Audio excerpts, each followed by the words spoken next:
They think I'm crazy. Come in, Ray. It is not I who am crazy.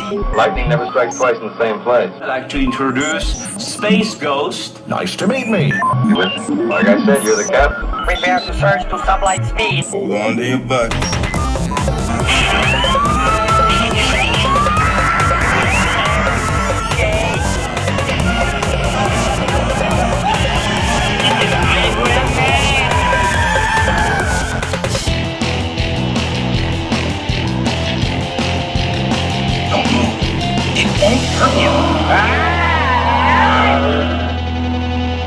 And welcome to the 14th episode of Nate Has an Hour to Fill.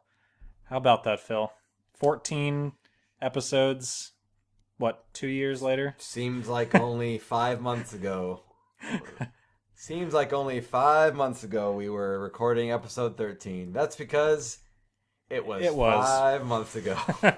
5 months and some change, but yes, it was. Yeah. We went on a hiatus, not intentionally. It was an unplanned, unscripted hiatus. Which kind of fits with this show. Very unscripted. We just sort of, Yeah. life happened. Life found a way. That's to derail That's us. right. That's what I blame. That's my scapegoat is life. Life happened, and so 5 months later, here we are. Yeah, I think it was funny because we said in July that we wanted to. We were certainly gonna do an August show. And then we said we're certainly going to do a Halloween show. Yes, And, then we said we were certainly gonna do a Christmas show. Yeah, well, that almost happened. What day is today, Nate? Actually, it kind of worked out. Not the whole waiting 5 months because that wasn't intentional, but today is the last day of 2016. Well, I can't think of a better way to usher out the year than hanging out with you, talking about the year and what transpired during it. I agree. I think this is a really accidentally well-timed, wrap up and catch up episode. Of let our listeners, I almost said viewers. There's really no video to this. Let our listeners know what we've been doing and why we have neglected them for 5 months, almost. So, well, really, the goal was to try to foster a codependent relationship. That's true. So that way, we would kind of make them wonder where we were, and then make them feel like they were less than they are, and then they would come crawling back, and we wouldn't be there. So that's then true. They get more dependent on us, and it's a whole production. I wonder if it worked, or wonder if they just kind of wondered where we were and then sort of forgot about us. And no, we've lost everybody. That's kind of what I figured. We have to rebuild from ground zero, right? So welcome to episode 1 of Nate Has an Hour to Fill. Volume 2. Volume 2. That's exciting. If you missed the first 13 episodes, just pretend they never happened. Well, that's your fault, and pretend that we never did them. Right. So this is 14, but really episode 1, huh? That's right. Not really. No. Not really. No. This is still 14. Yeah. This is still ongoing, even though even though we're not always ongoing. Even though, we're very inconsistent and negligent. But let's not put ourselves down, because now we're sounding like we're horrible people.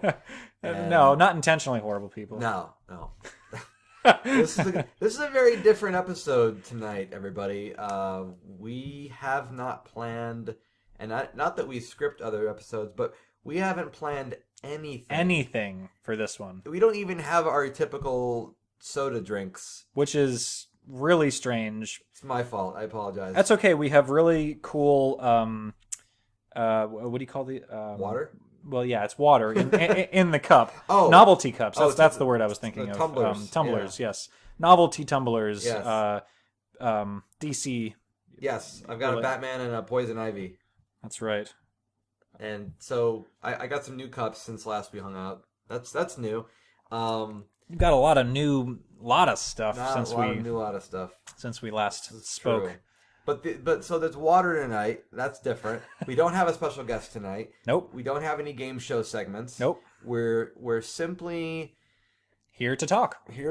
And we're here to talk about 2016 and perhaps what we hope for the new year. Yeah. And maybe what has been going on in the last 5 months. That's right. That's a big part. I'm sure our audience wants to know, where the heck have we been and what have we been doing? I would agree. So, Nate, where have you been? Austin, all 5 months, all of 2016. So Well, this is going to be a short hour. that's right. Well, this is Nate had 10 minutes to fill. So that's unfortunate. I'm really glad that I didn't spring for soda. Actually, I've been buying soda and intending for shows. Yeah, we we've keep just hanging been out drinking and it and yeah, not doing a not show. doing a show. So, There has been sodas. there has been. One of them was a very, very sweet. From World Market. From World Market. Yes. Very, very, very sweet. I did not finish mine. Neither did I. Nate didn't. I got through about a his. quarter of it and had a sugar rush to the head and decided it was probably in my best interest to not finish the rest of that. I think that's probably a good idea. We looked at the sugar content, and it was essentially like having a lot of Mountain Dew. Yeah, pretty much. I mean, I could see diluting it a little bit, Right. with sparkling water, seltzer water or something, or and maybe sipping it. But it was still very much a sipper. It had almost 50 grams of sugar. It was ridiculous. I think it was closer to 70. It was probably closer to 70. Yeah. It was a lot. Over 50. Yeah. So no drinks, but that's okay. It's funny when you don't drink a lot of soda, and then you go to have a soda that's like more traditional. Yep. You get used to it when you're drinking it all the time, and then you go back to it and you go, man, this is super sweet. I think it affects not just soda drinking, but like your whole sweet tooth in general. Yeah. Because I think I never really drank a ton of sugary drinks growing up, but I used to drink soda every once in a while, or fruit juice, more of the sugary fruit juice. And now that I stopped doing that, like even eating something like a baked good, like cookies or something like that, just seems very, very sweet, and I almost like. It's it kind of throws your scale off, and it makes you wonder how people who do that all the time are. Well, it catches up to them, It does. Sugary, diabetes, rotten teeth, it's the whole shebang. Yes, this is a very pleasant conversation we're having. Anyway, let's go back to what I've been doing for the last 5 months. Let's do that, because it hasn't been diabetes. No, I haven't been. Speaking of diseases, how's your last 5 months been? That's right. Yeah. So let's see here. What have I been doing? In the last almost half a year. That's a lot. I know. Man, how did we let this much time go by? I don't even know. I mean, it's not like that's a lot. I mean, I'll let you get into what you've been doing, but me, I've been just working a lot. I picked up a couple extra side jobs, right? Part-time jobs, a little extra cash.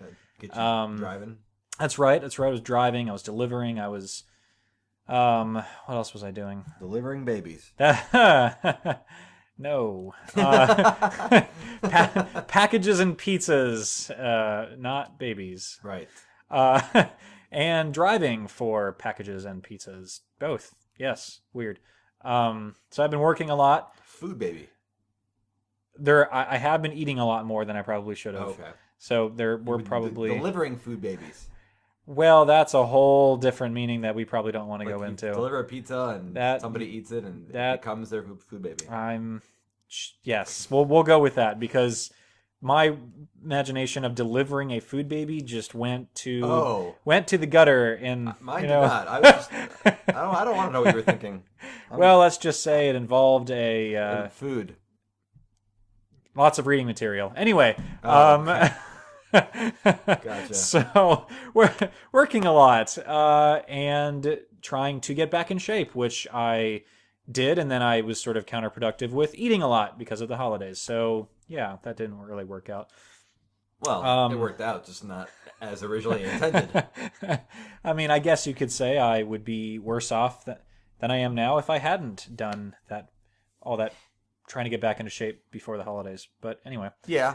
Other than that, though, I'm trying to think. I haven't really done anything significant. I haven't really gone anywhere or done much to justify neglecting you guys for 5 months. Not to get too personal and relationship talk, but I will say since the last time we spoke, I believe, it was July, right? It was end of July. Yeah, I think it Yeah, was July. yeah. So I think it was July. I am in a new relationship and have been for pretty much since we last spoke. It was, I think, because it was about a week or so after this last show. Now So this is a commune where you're dating like 3 people at once, and Yes. and they're all planning on being your wives at once. yes, exactly. And Right. you know, it's I have the first one for Monday and Tuesday and part of Right. Wednesday, and then yeah. And then so on leap year they.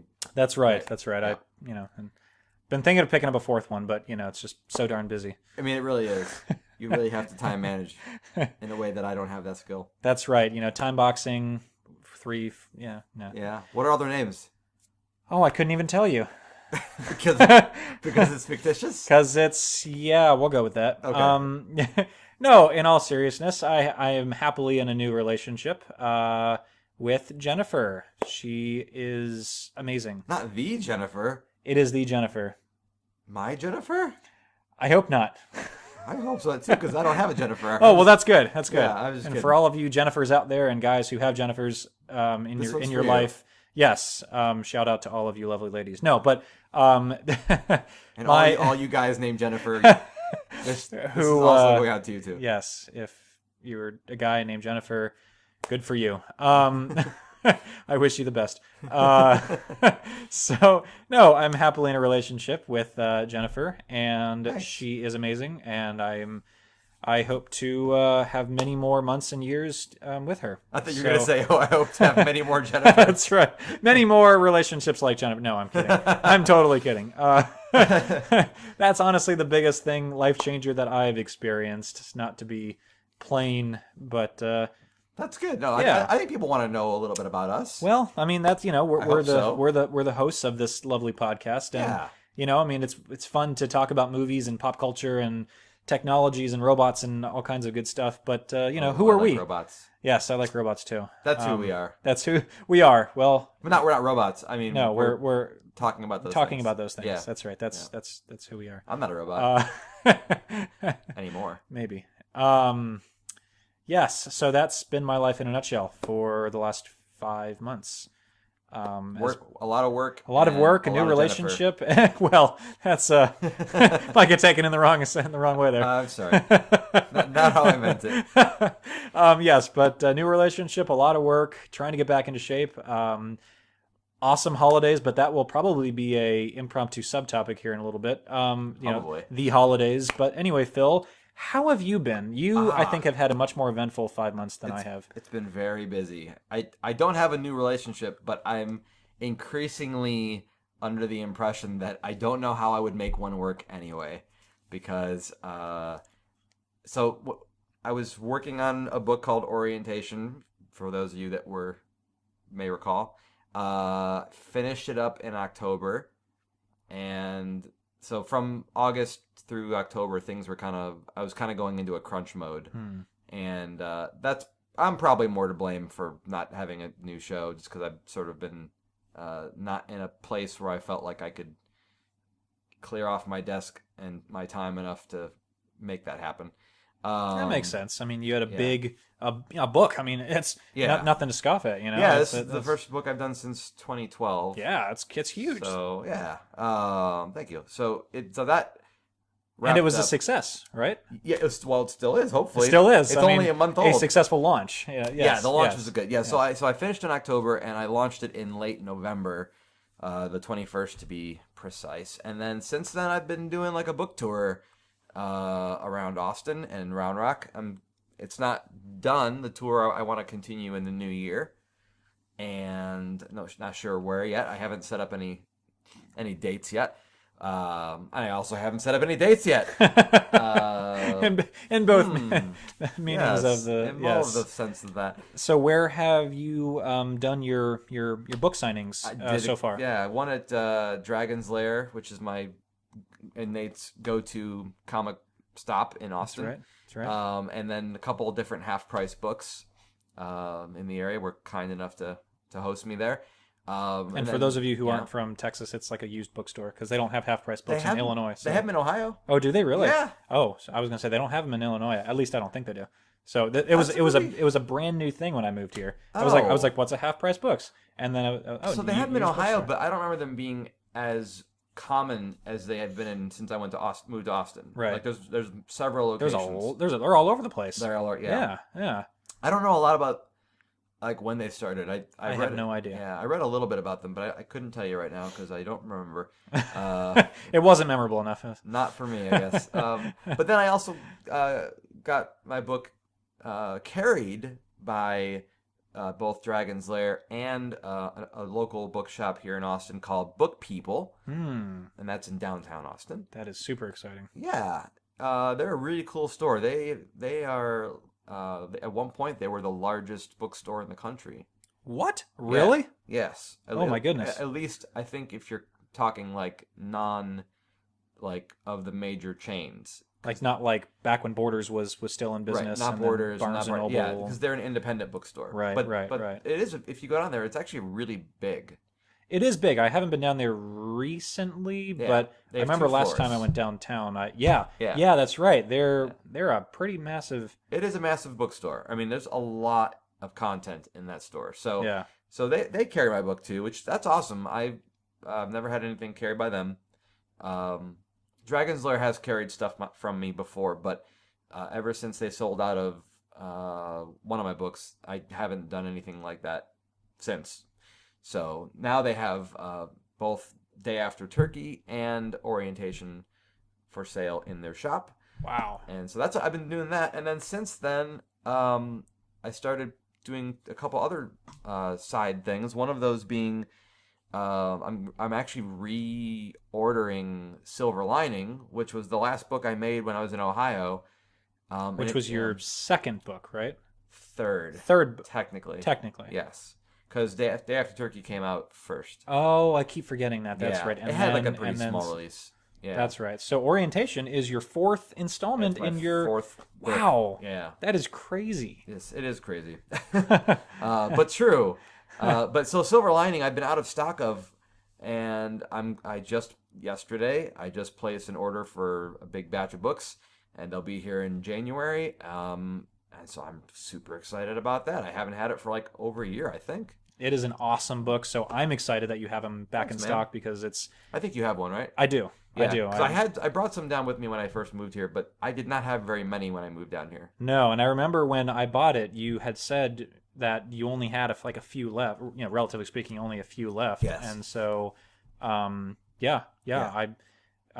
When I first we started first hanging out way back, and I learned about what you do and your the livestock and retail sunshine and not quite extinct and all that. I bought Animal Apathy and then out of stock right now, which is out of stock right now, and then Silver Lining, and I think that I didn't buy Twas the Day After Turkey until that was because the third. It wasn't available. It wasn't available. Right. Okay, and then I bought that as my third book of yours that I bought. Yes, and then Orientation. The order's a little weird because I relaunched Day After Turkey this time last year. Right. That was You previously had not hardcover. Yeah, it was hardcover. It was wasn't hardcover. It? That's right. Yeah. That's right. It was only hardcover. Yeah. And then I re-released it as a paperback. Yeah.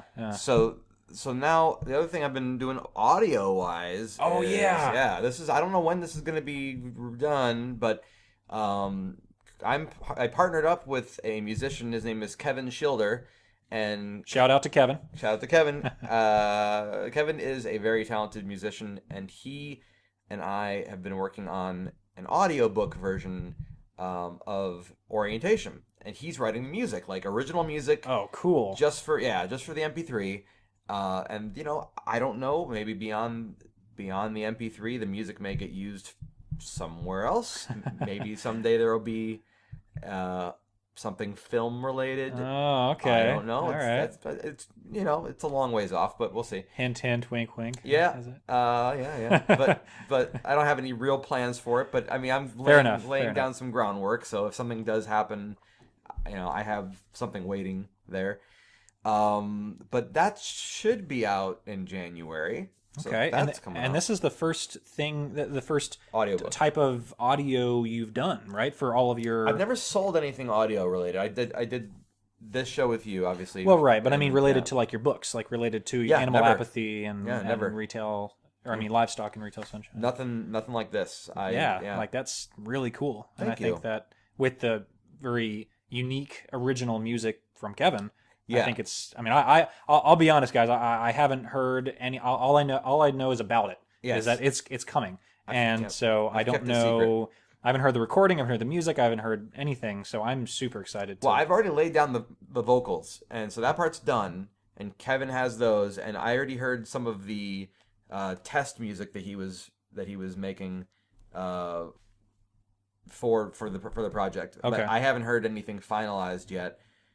He said he was working on a theme, Oh, and okay. so maybe it'll be like the Retail Sunshine theme. I don't know.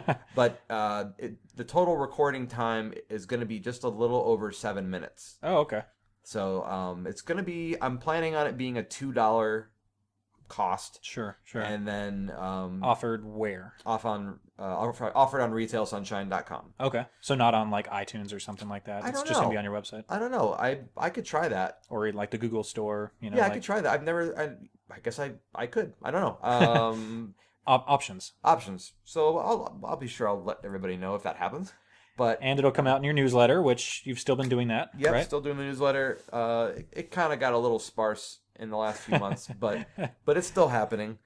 And those of you who don't know about that, if you go to retailsunshine.com, there's a newsletter link at the top, and you can join up. And I send out a newsletter every 2 to 3 weeks. But yeah, that's pretty cool stuff. By the way, Kevin is a really accomplished musician. I learned about him when I was in high school or middle school, actually. No, might have been middle school. Oh my goodness! So you've known him for quite a while. Yeah, I haven't known him personally. I just known of him. Oh, of so him. So Kevin made the music for a lot of games for Raven Software, which I don't even think they're around anymore. No, they're not. But they had a lot of really good games. They did, and the games I knew him for, because he did stuff that I didn't even know about, but the stuff I knew him for was for a game called Heretic and one called Hexen. He also did the music for Hexen 2 and for Heretic 2, and again, those are all games I played or witnessed in some way. But a couple years ago, I sought him out on Facebook, and I just was wondering. Actually, I sought out his website too. Yeah. And I just reached out to him, and I kind of wrote him a fanboy letter because I'm a big fanboy of his stuff. And we just kind of kept talking since then. And then I was reading Orientation out loud to myself because Orientation is a poem, and in my mind, you know, it's best to figure out poetry when you can kind of hear it because it has almost like a musical metric rhythm to it. Oh, definitely. Yeah. So as I was reading Orientation out loud to myself to hear if I was like, you know, missing any syllables or if it sounded weird coming off the tongue, I started thinking, you know, this would be kind of a cool thing to hear, not just do this recording like by myself to hear myself. I like to actually make it and I could play it back and appreciate it years later, or other people could appreciate it, or you know, something like that. And so I was like, well, how would I do that? And then I thought audiobook, but then I was like, you know, I don't know that I want to just have people listening to me talk for 7 minutes, which is funny because that's what they're doing right now with our show. That's true, but not for 7 minutes, for like 60 plus minutes. Right. But I thought, you know, what would be cool is maybe if there was a little bit more of a entertainment value to it, and if there was an underlying audio track that was music. Yes. So I presented the idea to Kevin, and Kevin was on board. So I'm looking forward to hearing this as much as you are, probably because I don't know what it's going to sound like yet. Because you haven't heard the final product, like the overlap of So he gave me like a style recording. Okay. So he said okay. this is kind of what it'll be like, but then he said he was going to go back and actually make more of a theme that was a recurring theme. So I haven't heard any of that. So I know it's going to be jazzy. Yeah. Spoiler alert. If the music is a type of jazz. Okay. Is that more or less his style, like what he typically does for No, the music he usually makes is like action adventure. Oh, okay. Like kind of dark gothic horror stuff. But yeah, this is jazz. But it makes sense. Like it's a poem, and it's kind of about like working in an office, and I don't know. There's a groove to that. There's a dark side of retail. There's a dark side of retail. Yeah, so that'll be out sometime in the new year. That's really exciting. Yeah, thank you. Well, if it goes well, I'm expecting it to go well, but if it proves that it goes well, then the plan is to do another one for Day After Turkey. Oh, okay. Which I think would be cool because Kevin might have an easier, well, not that it was hard for him, but it might go even smoother because if he makes a theme. Oh, yeah. Then you can use that at the beginning, right. Since it's still a retail sunshine. It can be woven through another project. That is a fantastic idea. Yeah. I like that. I'm thinking that's going to work pretty well. But anyway, so that's what I've been, that's a short version. I also took a trip to Universal Studios. Oh, you need to talk about that. I probably should. Because not everybody gets to do that. No, I've never been to, I've been to Universal, but I'd never been to the Wizarding World of Harry Potter. And that was really incredible. I've never read the books. I've watched all the films, and I've talked with people who read the books, so I know a lot of the stuff that was cut out of the films. Right. But they have such attention to detail in that park. The just the immersion when you go in there. There's parts of it where you can't see anything else but Harry Potter related stuff. And it really, like, you're in Diagon Alley, or you're in Gringotts, or I'm sure they had Hogwarts, right? Like they had actual school. Sure. And you're walking through Hogwarts. So just the music, John Williams' music is everywhere. Oh yeah. I mean, as a John Williams fan, like, that was a no-brainer. I love that. Yeah. They have a train ride that was cool that links up two of the parks together. Oh, really? Yeah. Oh, that's fun. Oh, yeah. Well, the windows in the train are showing like like you're seeing the countryside. Oh, cool! So, like when they took the Hogwarts Express or whatever. Yes. Into right, or you're seeing like the kids in that flying car. Oh yeah. So, but it's the train goes between the two parks. And if, depending on which way you're coming or going, it's a different experience. That is cool. Yeah. Wow. So they really did. Amazing. Wow. The food is really great. Did they have like the birdie, the beans, like the yeah. Oh my gosh. So there's candy stores there that have like all the stuff, like the chocolate frogs. Right. I can't even think of all of it now. But they all had the crazy names and the. Just a lot, so much that was replicated from the stories. Yeah. Amazing wands. They had this really cool feature where, and anybody could do it, but really it was fun watching the kids go around and do this. The kids would get these wands, and there would be actuator points throughout the park. Oh, cool. So there would be like a window display outside of a building. And you would wave your wand, and you had to actually wave the wand a certain way, like otherwise it wouldn't register. So there was something in the wands that it picked up on? Yeah, there was a sensor that picked up in the wand, and something about the area where you were waving it, like you're in a particular spot. Oh, wow. And you had to actually wave it a certain way. You couldn't just like point the wand. You had to actually make the motion, and it would make something happen. So like there would be a metal umbrella that was like adornment, but the umbrella had little valves around the edge of it, so it would start to rain water out the corners of the umbrella. So you could stand under the umbrella and not get wet, but you'd have water all around you. Oh, that is cool. Yeah, or like or there'd be a window display that would be like a bunch of chandeliers and stuff. And then you would wave your wand, and the whole room would light up. But it was 2 floors up that you were making this happen. So you could be at the other end of Diagon Alley and look up and see this top of this building just light up because some kid waved his wand. Wow. So, like, it was really elaborate. They thought this through. Yeah, I actually think that it's something that other theme parks need to start paying attention to because wow, that is cool. If more theme parks could be as immersive and interactive, oh yeah, then I think really you would up the ante so much. Well, it sounds like they've created an experience, like you're actually in the Wizarding World. Yes. It's not just oh yeah, they've got decorations and it maybe some music in the background. Like they actually have things where you can, do they have a broom shop? There's a broom I'm shop. imagining so. Yeah, there's a broom shop.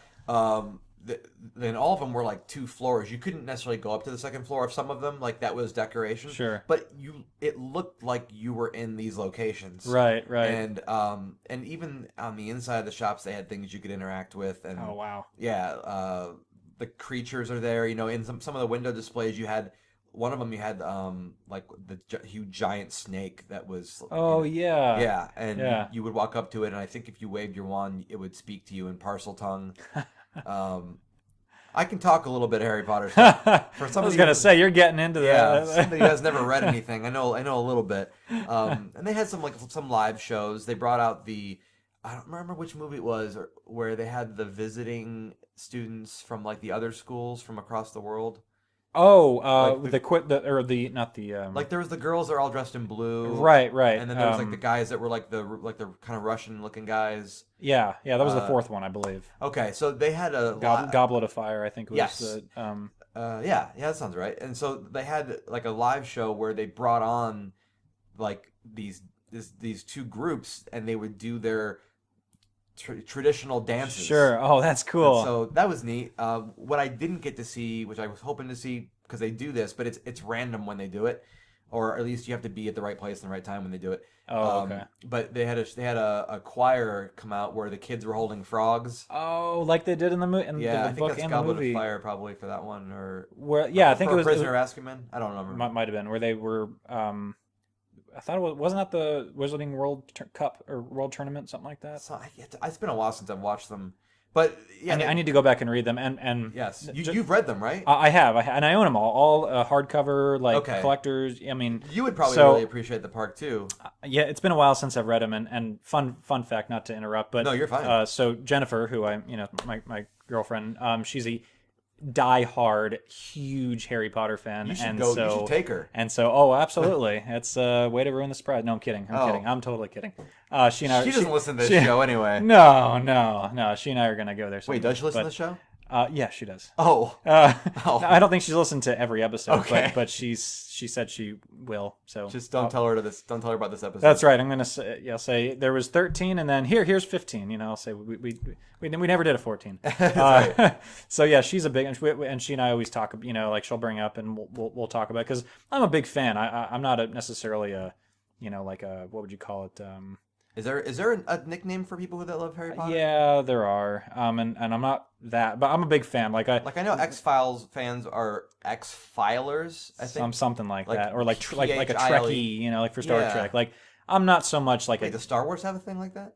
I don't know, maybe. I've never heard of it. Maybe, I'm sure. I know Trekkie. Yeah, that's and Ghostbusters, you're a Ghostbuster, But well, that's hard to argue with that statement. But yeah, I'm a big fan. Like I remember when all the books first came out, I would go to the local bookstore. This was back in Illinois, where I used to live, and you'd wait in line and you get a signed copy and all that stuff. Mm-hmm. Like I did all that, and the movies came out, I saw them all in theaters, and own the books and the movies and stuff. Yeah. But it's been a while since I've visited all the details of the books and stuff, so I'm kind of rough on the details. So Yeah, well, there was some other stuff like there was remember Creature? He was one of the house elves. Oh yes. So I'm not. And then there was Dobby, who was also. I'm not certain it was Creature, but it looked like it was Creature. There was a part of the building and people would walk by this and just miss it, right? Oh really? And yeah, and if you walked up to the certain building, I want to say either you stood in front of it, or you waved your wand, or you stood in front of it. Or actually, it might have been that you knocked on the door, now that I think about it. Oh, and like 2 floors up, one of the window curtains would slide over, and Creature would like look out the window. That's creepy. Yeah. Oh man. Yeah. So like, again, there was a lot of this. And Wow. there was no instructions. Like, right. You just sort of have to figure this stuff out. Yeah. Like, or you're watching people kind of do Right, it, and right. you're like, "What's this?" And so I mean, wow, that's really cool. yeah. I'm glad it's like a figure it out yourself, like, not like a guided tour, like stand here and wave your wand, like, Well, they like do you have just sort of have some- to figure out, They have some people doing that. Like there was there was a blacksmith part, and the blacksmith is there, and he's kind of like telling the kids what to do. But I mean, it's not in front of everything. Sure. So sure. once you do it in one place, I think you kind of get the gist of it. Sure. One thing that was really funny was, so I was there with family, and we went into Gringotts like bank. Mm-hmm. Now they had a place where you could exchange your currency, so you could bring in like U.S. dollars and exchange it for Gringotts dollars. Interesting. And but in there, when you walk in there, there's was it goblins that run that place, right? Right. Yeah. Right. There's a goblin sitting like right as you're walking in, and he's sitting like high up on a dais. Right. And, right. Which is how it is in the books and yep. their movies. And then to like below him, off to the side, there's a human Right. who's taking your money and exchanging it. Oh, interesting. Now, when you Okay. walk in, he greets you, not the human, but the goblin. The goblin greets you. And we walked in and we didn't realize that it was interactive. We thought that it was like a joke or something. Right. And we jokingly said hi back. And then he said, do you have a question for me? And so we shouted out a question, and dude, he answers back. Really? Yeah. And so I kind of figured out what's going on after we went into this thing like 3 times because we were so like, it really left an impression on us. Like even though I get what it is now, Right. it doesn't matter. It still felt really magical, and it left such a cool impression. Wow. That yeah. So but basically, my belief is he has a series of like coined responses, Okay. and you could say they all apply to pretty much anything you can ask him, because they're either dismissive or like it's kind of a generic response. Right. A vague response that. Yes, kind of like a Magic 8-Ball. Oh yeah. Yeah. So it was like a Magic 8-Ball version of a goblin, and I But think talking back to you but when talking when, back to when you. you'd have, it's almost like a conversation. Yes, because he was also animatronic. Oh wow. So he was moving, and again, it was really magical. So I think what's happening is the person who's doing the money exchange must have like a computer in front of them, and they can push a response when appropriate. Oh. But okay. here's the thing. Again, even knowing that, I didn't know it going into it, and it was really weird because my aunt was with us, and she tried to like stump him or whatever, and like at one point she asked him where was he from, and he said, "Madam, you wouldn't believe me if I told you." Oh. Right? Okay. So And- that's one of those. Right, but still not knowing that when you first walk in there, and hearing him respond to me in a different way, because I can't remember what else he said. I asked him what his favorite color was, and he said, "Well, gold." So like, but so again, it's still pretty neat that they have. I mean, they must have a bunch of responses. I'm sure they have a bunch. Yeah, but That guy's got a tough job. Yeah. So then another response was like, I think we asked him, I don't know where he, another location question, and he was like, well, farther away than you might think, or something like. So they definitely have them set up appropriately for whatever questions you can think of. Right. But that was just amazing. And then Wow. you go into the That is actual cool. bank, and there's 2 rows of goblins, and you can't interact with them, but they are all busy writing, and they look up every once in a while at people standing in line. Oh, really? Yeah, so like again, and my telling you this is not going to take away from it. Being in it is just You have to experience it. Yeah. yes. Yeah. So yeah. aside from Harry Potter, that was a big tangent. My favorite ride of the whole thing was, so back when I was a kid, they had a King Kong ride at Universal Studios. Sure, I know that. Yeah. Okay, and you've been on Yeah. it? So that was a great ride. I have a real love for that ride, and I was sad when I heard they took it out. But they took it out to replace it with something like infinitely better. Oh, really? Yeah, and I think all other rides they should be judged based That's on kind this of the ride. benchmark, huh? Yes, it was called Skull Island, or Oh, that's yeah. the new movie that's coming. Yes, that's or coming. it may not have out. been called that. I think it was called like Kong of Skull Island, or Sure. yeah. But anyway, something along the lines of that. It was a King Kong ride. What amazing was you go in there, and it's a mixture of technical effects, practical effects, and then like 3D video with Oh, wow. with like water, and yeah. So you're in a like a bus, like a kind of like an open air safari looking, Oh, Yeah. okay. and like almost like a Jeep type thing, but Sure. but it's wider to accommodate people. like a lot of people, so you can have a tour group. And there's video happening on either side of you, but it's done so well that you feel like you're immersed. You can't look anywhere and not see where the screen is. So all you see is the screen. Wow. Yeah. So even above you. Even above you. Well, not above you, but the above you, the top of the car was kind of see-through a little bit. Okay. So at one point, Kong like climbs over your vehicle. Not only do they have it synced up with the vehicle rocking, but you could kind of see like the shadow of him over top. Oh wow! So if you look over to the left, you see him, and then he disappears, and you see him come down on the right. Yes. Oh wow! Yeah, and then or like one of the characters on one of the sides would spit venom at you, and you would get water sprayed at you, and like but then you're also in a vehicle, so it's also moving. Right. So at one point you're being chased by a bunch of dinosaurs, and oh my goodness! Like but seriously, like one of the best rides I hands down have ever been on in my entire life. Wow, that sounds amazing. Yeah. I have to try that. Yes. So that's if you go to Universal, you need to go to that ride. Very, very good. Wow. Okay. So that was I think I went there. Yeah, I went there in September. That's right. That's Yep. right. Yeah. And that was fun. So yeah, I hadn't been to Universal in I think like over 10 years. Long time. So yeah, good stuff. Let's see. Well, we're doing pretty good on time so far. Yeah. I got a New Year's party to get to later tonight. What are you doing? I'm probably gonna be hanging out with. Well, not probably. I'm gonna be hanging out with Jennifer, and we're gonna do some fun stuff. Yeah. Yeah. Watch the Watch the ball drop. the ball drop and the fireworks, and ring in the new year, right? Right. Do you have any tradition. any hopes for 2017? I do. I hope it's better than 2016. That's a very fair statement. I think that's a really smart answer that makes a lot of sense. I know. I was half expecting you to ask something like that. Oh. So, but What was the other half you expecting? for you to not ask that. Oh. You covered all your bases. I did. I did. Quite.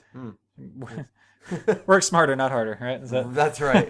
Okay, so then let me see if I can throw you another non-curveball. Do you have any... Okay, what's your favorite memory from 2016? I'll have to be careful. Okay, sorry. Let me rephrase that because I wasn't aware there was a female type person involved. What is one of your favorite memories of 2016? Non-specific and not any more important than any other. There you go. There you go. All right. Well, Can you tell I've dated a couple times? You're like how you're wording it, playing it safe here. Thank you. Politics and dating, it's all the same. That's right. CYA. All right. So I would have to say one of my all-time favorite memories of 2016 was the bike ride for diabetes. Wait a minute. You were talking about eventually going to that back in July. When did it happen? September. So, well, you should have brought that up when I said what you've been doing the last 5 months. I forgot. Yeah, it was a big thing, and it was awesome. Tell us about it. I forgot to mention it. Yeah, so every year there's a riding group at my work. And it's just a group of us, relatively small, and we all love cycling. And I'm not as good as some of the people on the group that have been doing this for a long time, but Right. it's called the Tour de Cure, and I might have mentioned this In July. Right? Oh, I did. Yeah, that's right. Yeah. So it's called the Tour de Cure. It's a ride for diabetes, and it's to bring awareness and raise money, for research and all that good stuff. And you raise money and get people to sponsor you and all that good stuff. So it was a lot of fun. They have different routes. They've got like a 20 mile, they've got like a, I think it's like a 20 mile, 50 mile, 70, and then there's 100. My gosh. Oh yeah, it was. How many did you do? Well, it's a 2-day. That's a 2-day event. It's kind of like it's like 100 plus miles, and that's a 2-day event. I didn't do that one. I did a 1-day event, but it was still fun because at the end of it, you get there's pictures and you go out with your group and grab. I never saw pictures. They're not so they're posted on the Oh. the work site, for all the events and stuff. I can probably get a picture and show it to you, but it's Yeah. just me in like my work writing gear, Okay. and looking like I'm half dead because of the ride. And Yeah.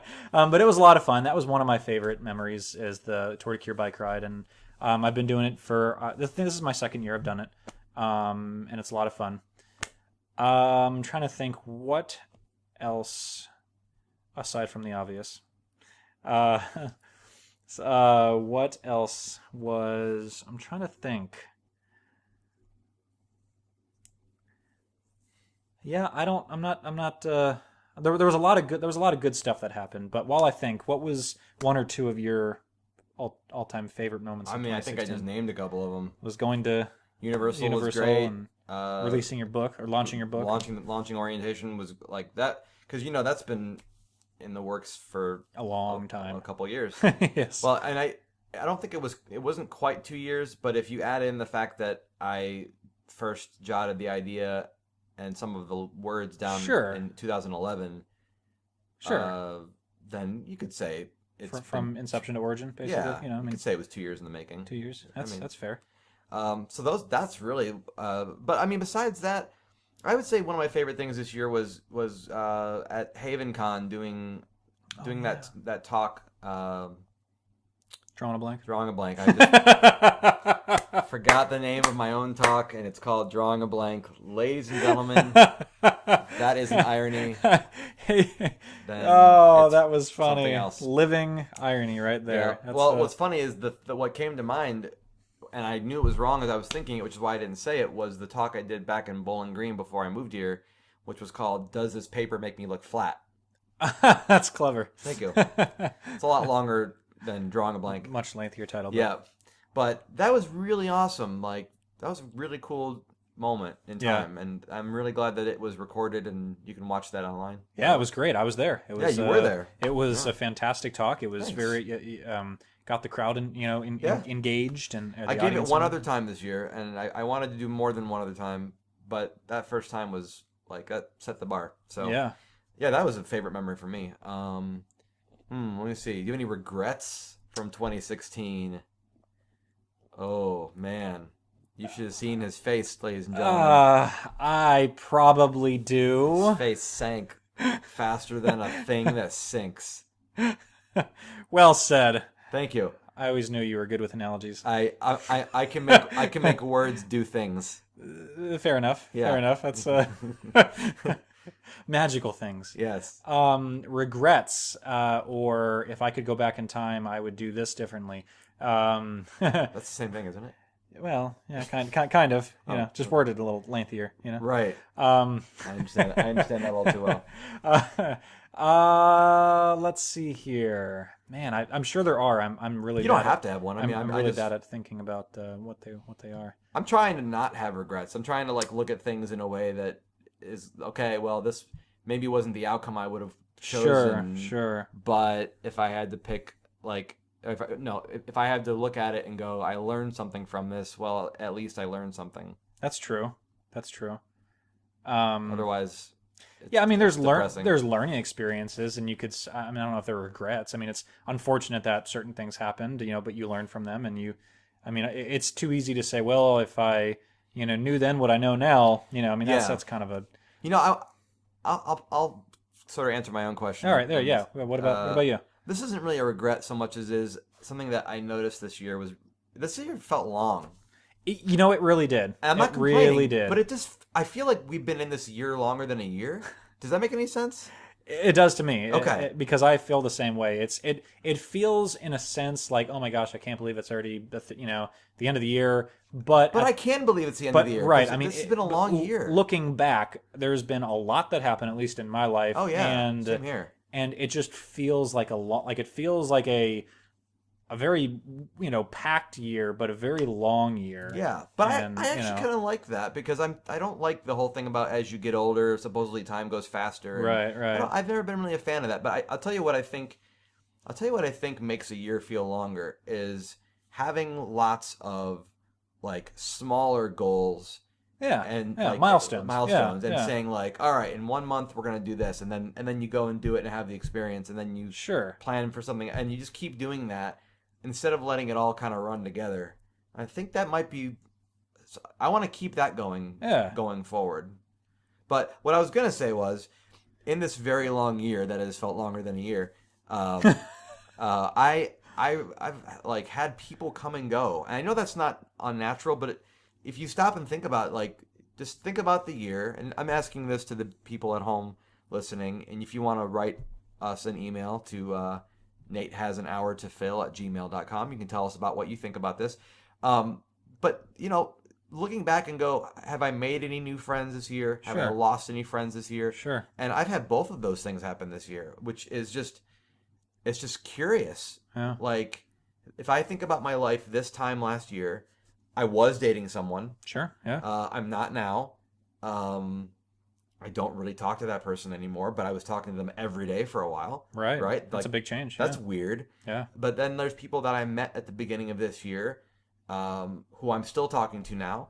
Other people I met maybe like a third of the way through the year, and then another third of the way through the year, I don't talk to them anymore. Right. Right. So it's just interesting to like see all of those relationships and how they kind of cross over and The ebb and flow of life. right. I mean, Excuse me. But also if you think about like how many people you're talking to at any given point in time, like it's almost as one person fades out, another person fades in. Sure. Yeah. So I don't know. I'm very reflective this time of year. Well, I think everything happens for a reason, and I've said this before, and I think it's real. And it's not so much of decisions you make, but people in your life, people you keep in your life, Right. and are people that decide to leave, Right. your life, and it's everything happens for a reason, and Right. you might have learned something from that person, or you might have met someone through that person that even though they are no longer in your life, that person you met through them is now a big part of your life. And That's very true. I mean, it's that just happened. I know that happened to you this year. yes, it did. Yeah. Met a very important person through Another someone. person. Yeah, through another person. And so it's weird. I mean, and you look back and it's like a crossroads of people, and it's Yeah. like not so much, oh, well, if I hadn't decided to move here or get this job, like that's just stuff that happens in your life. But you met this person and they stayed in your life for X amount of time and then they left for whatever reason. Right. It's what came of that, what you were able to take away from that. Yeah. People give you advice your whole life, right? It's true. and sometimes I've noticed that there's things I've been told, and I remember being told them years ago, and they didn't land with me.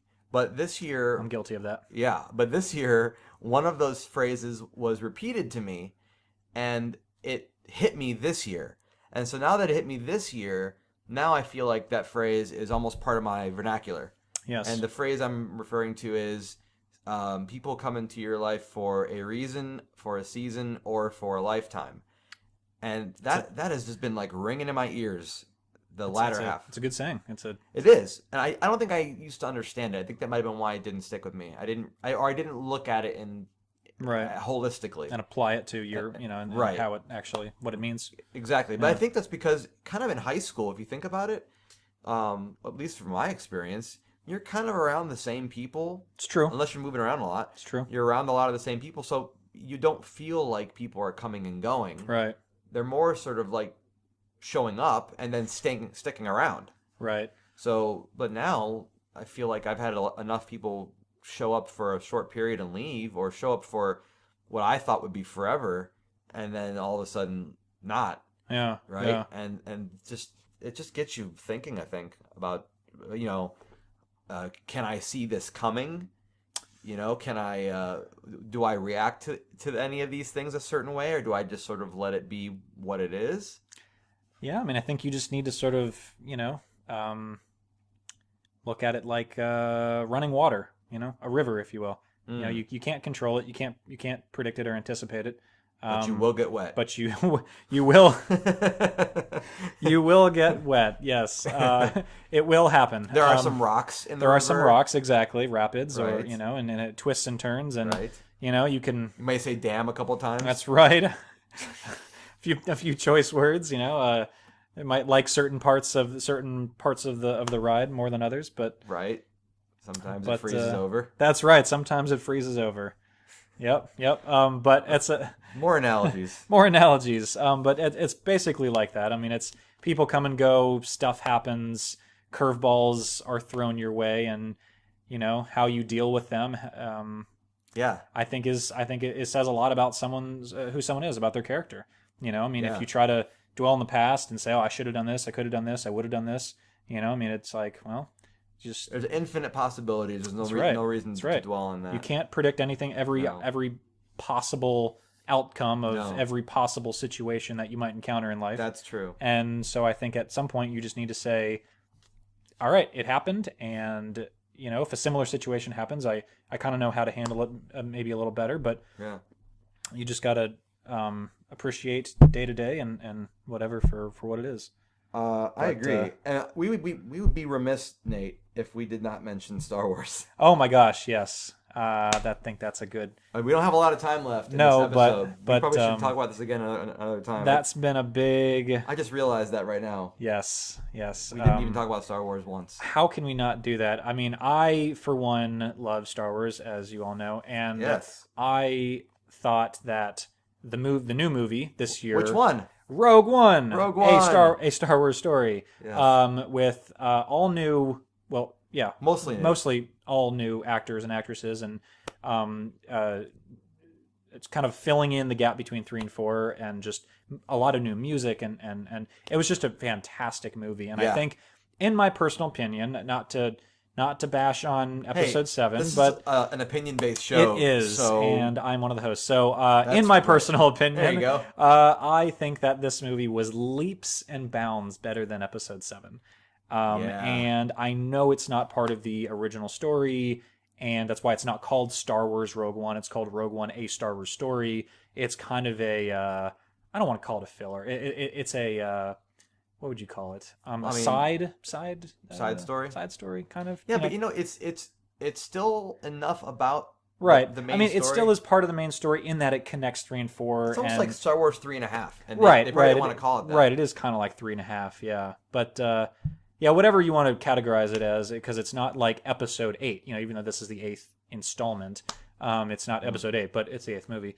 Whatever you want to call it, it was a fantastic movie, and Phil, you and I saw it at a really awesome theater. We did. Bob Bullock. No, we didn't see it there. No, we didn't see it there. You may have seen it there. I didn't see it there. You and I saw it at our usual theater. We saw Oh, what did we see at Bob Bullock? Fantastic Beasts, Beasts, which was really great. which was also really great. Speaking of Harry Potter. I'm thinking of Harry Potter. You're right.